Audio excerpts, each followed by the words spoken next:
सावन मास आरंभ हो चुका है और अपने भोलेनाथ, अपने प्रभु, जगत के दाता को सभी लोग जल चढ़ा रहे हैं। भगवान भोलेनाथ को जल चढ़ाते हुए अपनी मनोकामना को पूर्ण करने के लिए प्रभु के चरणों में अर्जी लगा रहे हैं। सावन महीना भगवान शंकर के लिए बहुत महत्वपूर्ण माना जाता है और इस महीने में जो भी कोई अपना मनोकामना लेकर के भगवान शंकर के चरणों में जाता है, शिव शंकर के चरणों में जाता है, तो महादेव की कृपा उन पे अवश्य होती है।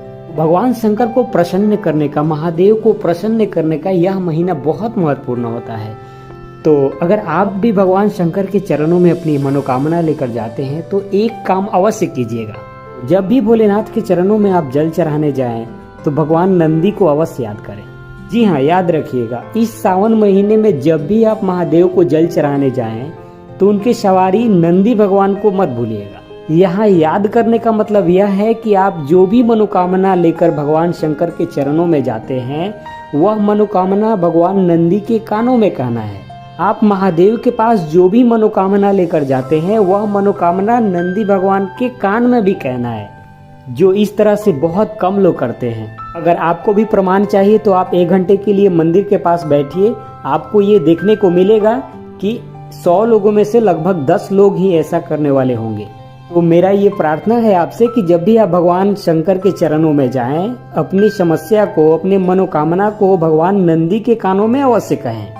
यह बात जानते हुए कि महादेव जी के द्वारा नंदी भगवान को यह वरदान मिला हुआ है कि जो भी तुम्हारे कानों में कोई अपनी समस्याओं को कहेगा, अपनी मनोकामना को कहेगा, हम उसे अवश्य ही पूरा करेंगे। फिर भी ऐसा लोग नहीं करते। अब सोचने वाली बात है कि अगर आप अपनी मनोकामना को, अपनी समस्याओं को भगवान शंकर से कहते हैं और साथ साथ भगवान नंदी जी से भी कहते हैं तो आपकी समस्याओं को, आपकी मनोकामना को बहुत महत्वपूर्ण मानी जाएगी और भगवान शंकर, भगवान भोलेनाथ आपकी मनोकामना को अवश्य पूरा करेंगे। नंदी जी को भगवान भोलेनाथ के सामने, मंदिर के सामने इसलिए बैठाया जाता है कि जो भी भक्तगण आएंगे तुमसे समस्याओं को कहेंगे जो हमारे द्वारा पूरा किया जाएगा। आप किसी भी मंदिर में जाकर के देख लीजिए, कहीं भी देखिए, भगवान भोलेनाथ के सामने ही नंदी भगवान को बैठाया जाता है और वो इसलिए भी बैठाया जाता है कि नंदी भगवान के कानों में अपने भक्तगण अपनी समस्याओं को रखेंगे, अपनी मनोकामना को रखेंगे और वो नंदी भगवान अपने भगवान से, भोलेनाथ से, शिव शंकर से उस समस्याओं को कहेंगे जिससे कि आपकी मनोकामनाएं पूर्ण होगी। अगर इस व्यवस्था को आधुनिक तरीके से देखें तो ये एक सिस्टमैटिक है।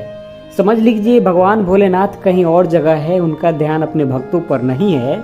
उस समय क्या होगा, तो आप अपनी समस्याओं को नंदी भगवान के कानों में कह रहे हैं तो नंदी भगवान उस समस्या को भगवान भोलेनाथ के पास उस समय में पहुंचाएंगे जिस समय उनकी ध्यान अपने भक्तों पर होगा और महादेव आपकी समस्याओं को पूर्ण करेंगे।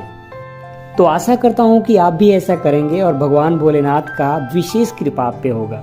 तो यह जानकारी अगर आपको अच्छा लगा हो तो कमेंट बॉक्स में लिखें ओम नमः शिवाय।